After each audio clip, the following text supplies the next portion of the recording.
दास जी महाराज जी का जन्म 8 सितंबर 1951 को गांव धनाना, जिला सोनीपत, हरियाणा में एक किसान परिवार में हुआ। पढ़ाई पूरी करके हरियाणा प्रांत में सिंचाई विभाग में जूनियर इंजीनियर की पोस्ट पर 18 वर्ष कार्यरत रहे। सन 1988 में परम संत रामदेवानंद जी महाराज जी से दीक्षा प्राप्त की तथा तन मन से सक्रिय होकर स्वामी रामदेवानंद जी द्वारा बताए भक्ति मार्ग से साधना की तथा परमात्मा का साक्षात्कार किया। संत रामपाल दास जी महाराज को नाम दीक्षा 17 फरवरी 1988 को फाल्गुन महीने की अमावस्या को रात्रि में प्राप्त हुई।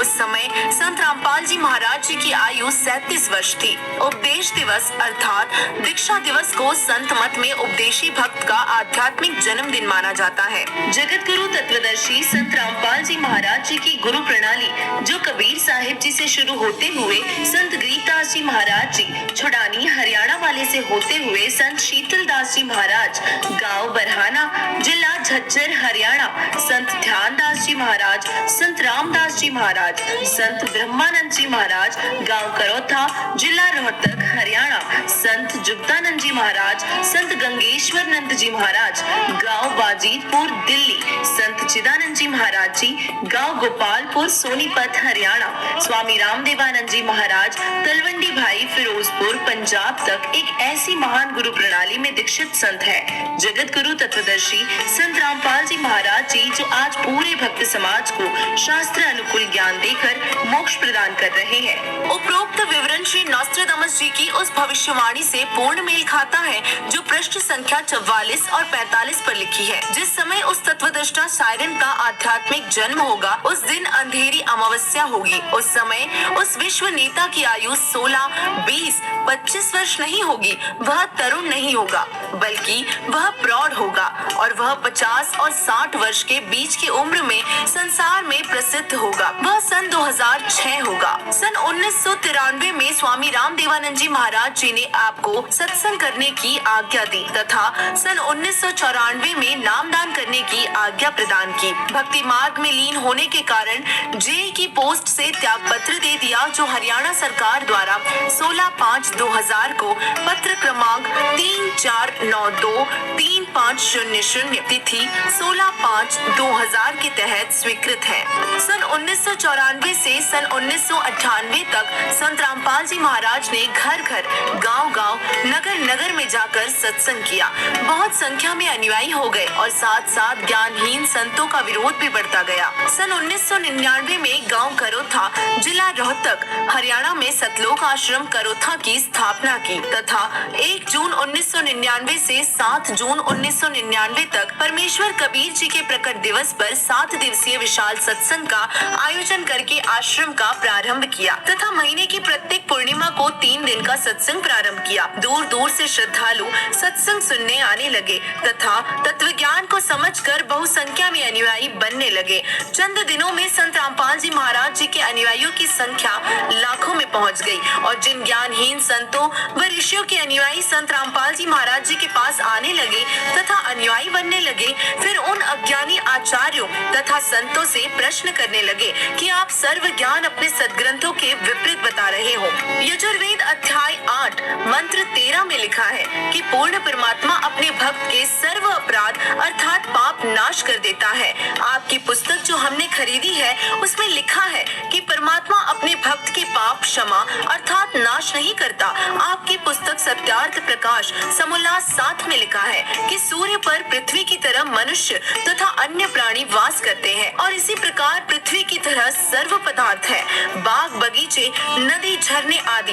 क्या ये संभव है? पवित्र यजुर्वेद अध्याय 5 मंत्र 1 में लिखा है कि परमात्मा सह शरीर है। विष्णुवेद त्वा सोमस्य तनुरसी, इस मंत्र में 2 बार गवाही दी है कि परमेश्वर सह शरीर है। उस अमर पुरुष परमात्मा का सर्व के पालन करने के लिए शरीर है, अर्थात परमात्मा जब अपने भक्तों को तत्व ज्ञान ज्ञान समझाने के लिए कुछ समय अतिथि रूप में संसार में आता है तो वो अपने वास्तविक तेजोमय शरीर पर हल्के तेज पुंज का शरीर ओढ़ कर आता है और इसीलिए उपरोक्त मंत्र में 2 बार प्रमाण दिया है। और इस तरह के तर्क से निरुत्तर होकर अपने अज्ञान का पर्दाफाश होने के भय से उन अज्ञानी संतों, महंतों व आचार्यों ने सतलोक आश्रम करोथा के आसपास के गाँव में संत रामपाल जी महाराज को बदनाम करने के लिए दुष्प्रचार करना प्रारंभ कर दिया तथा 12/7/2006 को संत रामपाल जी महाराज जी को जान से मारने तथा आश्रम को नष्ट करने के लिए आप तथा अपने अनुयायियों से सतलोक आश्रम पर आक्रमण करवाया। पुलिस ने रोकने की कोशिश की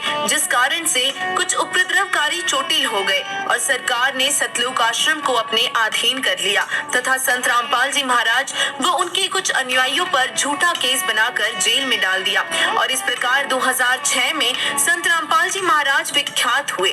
भले ही अनजानों ने झूठे आरोप लगाकर संत को प्रसिद्ध किया परंतु संत निर्दोष है। नॉस्ट्राडामस जी की भविष्यवाणी को पढ़कर सोचेंगे कि संत रामपाल जी महाराज जी को इतना बदनाम कर दिया है, कैसे संभव होगा कि वे विश्व को ज्ञान प्रचार करेंगे। तो उनसे प्रार्थना है कि परमात्मा पल में परिस्थिति बदल सकता है। कबीर साहिब से सब होत है, बंदे से कुछ नाई, राई से पर्वत करे, पर्वत से फिर राई।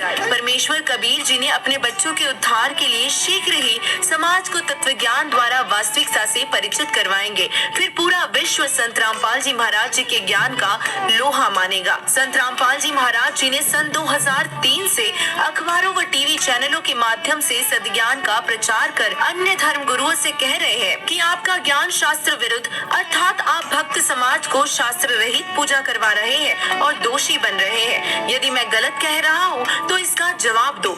आज तक किसी भी संत ने जवाब देने की हिम्मत नहीं की। संत रामपाल जी महाराज जी को ईसवी संवत सन 2001 में अक्टूबर महीने में प्रथम बृहस्पतिवार को अचानक प्रेरणा हुई कि सर्व धर्म के सदग्रंथों को गहराई से अध्ययन कर और इस आधार पर सर्वप्रथम श्रीमद् भगवत गीता जी का अध्ययन किया तथा पुस्तक गहरी नजर गीता में की रचना की और उसी आधार पर सर्वप्रथम राजस्थान प्रांत के जोधपुर शहर में मार्च 2002 में सत्संग प्रारंभ किया। और इसीलिए नॉस्ट्राडामस जी ने कहा है कि विश्व धार्मिक हिंदू संत अर्थात साइरन 50 वर्ष की आयु में अर्थात 2001 में ज्ञेय ज्ञाता होकर प्रचार करेगा। संत रामपाल जी महाराज जी का जन्म पवित्र हिंदू धर्म में सन 1951 में 8 सितंबर को गांव धनाना, जिला सोनीपत, प्रांत हरियाणा, भारत में एक किसान परिवार में हुआ। इस प्रकार सन 2001 में संत रामपाल जी महाराज जी की आयु 50 वर्ष बनती है जो नॉस्ट्राडामस के अनुसार खरी है